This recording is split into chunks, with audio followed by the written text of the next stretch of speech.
샬롬, 좋은 날입니다. 하나님께서 주신 금요일 2월 24일, 벌써 한 주의 마지막이 다가오고 있는데요. 우리에게 주신 하나님의 말씀 함께 보겠습니다. 마태복음 13장 31절에서 43절까지 말씀입니다. 또 비유를 들어 이르시되 천국은 마치 사람이 자기 밭에 갖다 심은 겨자씨 한 알 같으니 이는 모든 씨보다 작은 것이로되 자란 후에는 풀보다 커서 나무가 되매 공중의 새들이 와서 그 가지에 깃들이느니라. 또 비유로 말씀하시되 천국은 마치 여자가 가루 서말 속에 갖다 넣어 전부 부풀게 한 누룩과 같으니라. 예수께서 이 모든 것을 무리에게 비유로 말씀하시고 비유가 아니면 아무것도 말씀하지 아니하셨으니 이는 선지자를 통하여 말씀하신 바 내가 입을 열어 비유로 말하고 창세부터 감추인 것들을 드러내리라. 함을 이루려 하심이라. 이에 예수께서 무리를 떠나사 집에 들어가시니 제자들이 나와 이르되 밭의 가라지의 비유를 우리에게 설명하여 주소서. 대답하여 이르시되 좋은 씨를 뿌리는 이는 인자요 밭은 세상이요 좋은 씨는 천국의 아들들이요 가라지는 악한 자의 아들들이요. 가라지를 뿌린 원수는 마귀요 추수 때는 세상 끝이요 추수꾼은 천사들이니 그런즉 가라지를 거두어 불에 사르는 것 같이 세상 끝에도 그러하리라. 인자가 그 천사들을 보내리니 그들이 그 나라에서 모든 넘어지게 하는 것과 또 불법을 행하는 자들을 거두어내어 풀무불에 던져 넣으리니 거기서 울며 이를 갈게 되리라. 그때의 의인들은 자기 아버지 나라에서 해와 같이 빛나리라. 귀 있는 자는 들으라. 아멘. 하나님의 말씀입니다. 한번 더 읽으시면서 묵상하시겠습니다.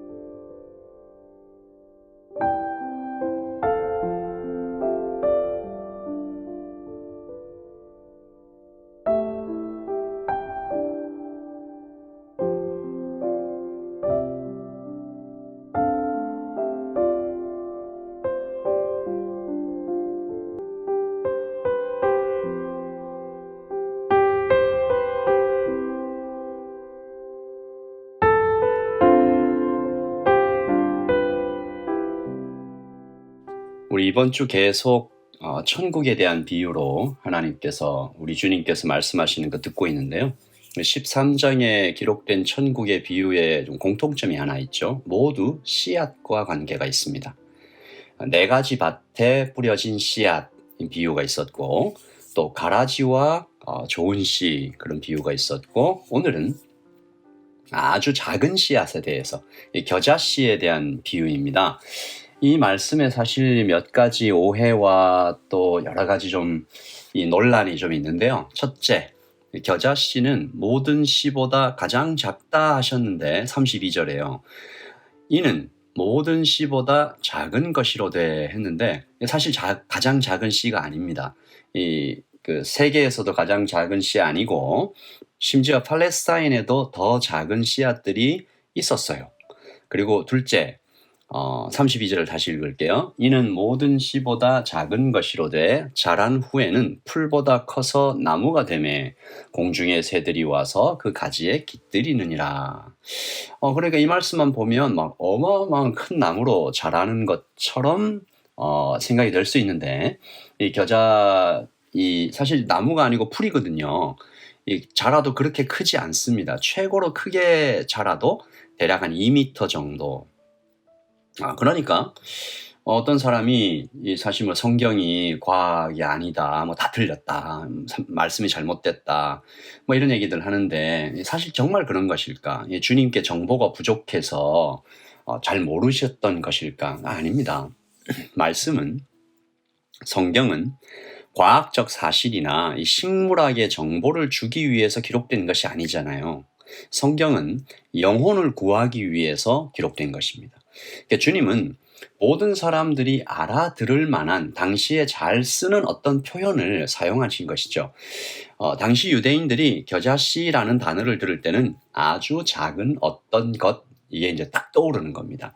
이 한국말에도 콩알 만한, 좁쌀 같은 이런 얘기들이 있죠. 쥐방울 만한.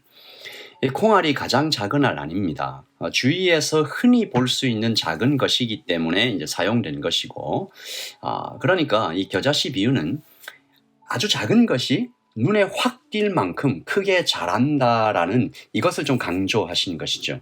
그러므로 겨자가 백향목처럼 큰 나무일 필요가 없는 것이고, 이 1cm, 사실 몇 미리밖에 안 되는 씨앗이 자라서 2m가 되는 모습으로 이 비유의 목적은 충분하다는 것이죠. 오늘 주님께서 천국은 그러므로 어떤 것인가 이어지는 말씀과 함께 살펴보면 또 비유로 말씀하시되 천국은 마치 여자가 가루 서말 속에 갖다 넣어 전부 부풀게 한 누룩과 같으니라. 빵 만들 때요. 빵 만들 때 이 누룩이라는 걸 넣으면 그 빵이 확 부풀어 오르잖아요. 그러니까 겨자씨도 작은 것에서 크게, 그리고 누룩도 작은 것이 크게. 이 천국은 작아 보이지만 커진다. 이 겨자씨와 누룩의 공통점이 여기에 있습니다. 겨자씨와 누룩의 공통점은 작은 것, 눈에 잘 보이지 않는 것, 그리고 아주 흔한 것. 천국은 그렇습니다. 눈에 잘 보이지 않죠. 그래서 작아 보이죠. 또 너무 흔해서 가치 없게 여겨지기도 합니다. 말씀을 묵상하다가 이런 이야기 하나가 생각이 났는데요. 평생을 선교지에서 정말 수고하시고 헌신하다가 오랜 세월이 지나서 몇십 년이 지나서 은퇴하시고 이 선교사님이 고향으로 돌아오십니다. 배를 타고 이제 멀리서 고향으로 배를 타고 이렇게 들어오시는데 마침 같은 데에 이 정부의 높은 사람이 함께 타고 있었어요. 그러니까 어떻게 되겠어요? 항구에 그 배가 딱 도착해서 밖으로 나가는데 그 정부의 높은 사람이 내려가니까 우렁찬 이 빵파레가 막 울려 퍼지고 아름다운 옷을 입은 사람들이 활짝 웃으며 박수를 막 치고 크고 멋진 차가 준비되어 있고 레드카펫이 쫙 깔려 있는 거죠. 환영 꽃다발이 전달되고 사진 기자들의 플래시가 막 터집니다. 선교사님이 그 옆을 이렇게 홀로 슬슬 이렇게 지나가는데 갑자기 서러움이 확 치밀어 올라요. 주님, 저를 마중 나온 사람은 아무도 없네요. 평생을 제가 주님 위해서 다 바쳤는데 저에게는 꽃 한 송이 하나, 한두 명이 치는 박수도 없네요. 주님, 참 쓸쓸합니다. 외롭습니다. 그때 이 선교사님의 마음에 주님의 음성인 듯 하나의 생각이 이렇게 확 떠오릅니다. 얘야, 너는 아직 집에 도착한 것이 아니잖아. 너가 나중에 집에 도착하겠지? 그날 별들이 노래하고 천사들이 합창을 할 거야. 너는 삼위 하나님의 환영을 받게 될 거야. 선교사님이 그 생각이 떠오르자마자 그렇게 막 펑펑 우셨다고 그래요. 여러분, 복음은, 하나님의 나라는 눈에 보이지 않고 너무 작고 흔해 보여요. 은혜는 값없이 주신다 하니까 귀하게 여겨지지도 않아요. 세상의 것들과 너무 다르잖아요. 세상의 것들은, 돈은 가진 만큼 딱 그만큼의 힘을 보여주죠.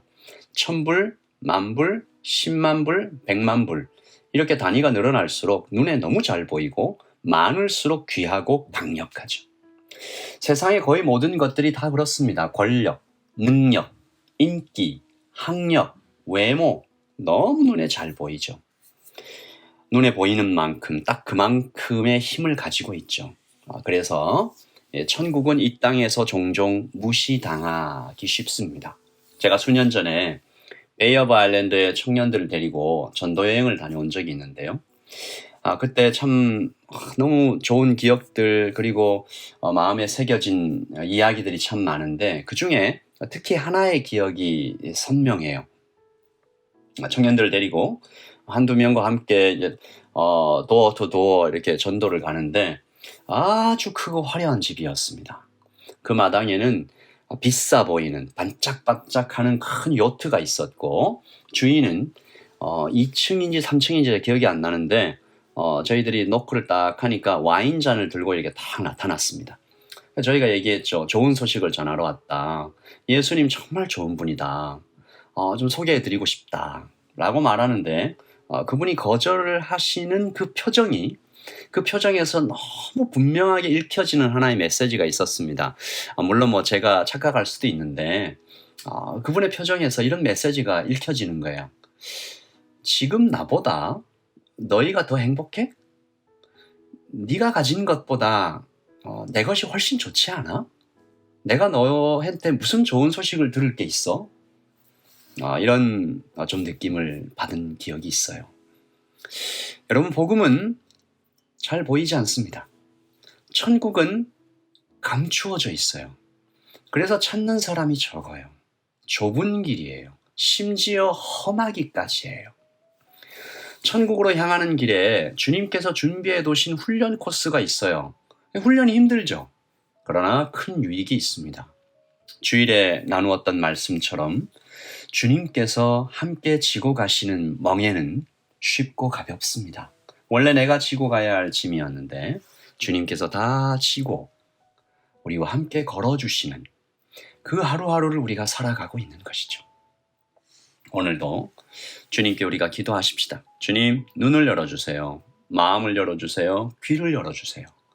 주님 안에서 주님과 함께 걸어가면서 내가 지고 가야만 했던 인생의 짐을 다 맡아주시는 주님께 완전히 내 것을 좀 고백하고 맡겨드리고 주님을 즐거워하며 오늘을 살아갈 수 있도록 우리 주님께 기도하십시다. 또 우리 좀 계속 기도해야 될 것은 제가 오늘 뉴스를 읽었는데 이 숫자를 정확하게 기억이 나진 않는데요. 300명 이상의 뉴질랜드 우리 국민들이 행방불명이 됐습니다. 이번 홍수, 사이클론 아직 실종 상태예요. 그분들이 어떻게 됐는지 몰라요. 우리 좀 같이 기도하십시다. 튀르키예 이 사건도 있고요. 지진도 계속 여진이 일어나고 있는 상황이고요. 그리고 오늘도 일기예보에 이 오클랜드와 또 혹스베이, 기즈본 이쪽에 또 많은 비가 내릴 것을 예상한다고 합니다. 주님 도와주십시오. 주님께서 붙잡아 주십시오. 하나님 불쌍히 여겨 주십시오. 우리 오늘을 살아갈 때 주님과 함께 주님의 마음을 따라 기도하라고 하시는 그 장소에 기도하면서 우리가 하루 걸어갔으면 좋겠습니다. 제가 한번 기도하겠습니다. 하나님 아버지, 잘 보이지 않는 천국, 감추어져 있는 천국, 찾는 사람이 적은 천국, 좁은 길, 하나님 우리가 걸어가고 싶습니다. 주님과 함께 걸어갈 때 넓은 길 되는 것을 믿습니다. 하나님, 주님께서 주시는 마음을 따라 기도합니다. 혹스베이와 기스본과 오클랜드와 또한 이번 사이클론 홍수를 지나면서 300명이 넘는 사람이 실종 상태에 있는데 주님 빨리 구해지게 하시고 그 소식들이 가족에게 애타게 찾고 있는 사람들에게 들려지기를 소원합니다. 하나님, 튀르키예를 불쌍히 여기시고 아버지는 오늘도 혹시 많은 비 때문에 피해받는 사람이 없도록 주님께서 붙잡아 주시옵소서. 하나님, 계속해서 들리는 이 자연재해 가운데 주님의 메시지를 듣게 하시고 하나님 오늘 살아갈 때 하나님만을 붙잡으며 세상에 소망이 없음을 다시 기억하는 오늘 하루가 되게 하여 주시옵소서. 주님 사랑합니다. 주님, 우리에게 하늘로부터 오는 평안으로 우리를 덮어 주시옵소서. 감사합니다. 예수님의 이름으로 기도합니다. 아멘. 여러분 평안하십시오. 안전하십시오. 주일에 예배함으로 함께 뵙겠습니다. 샬롬.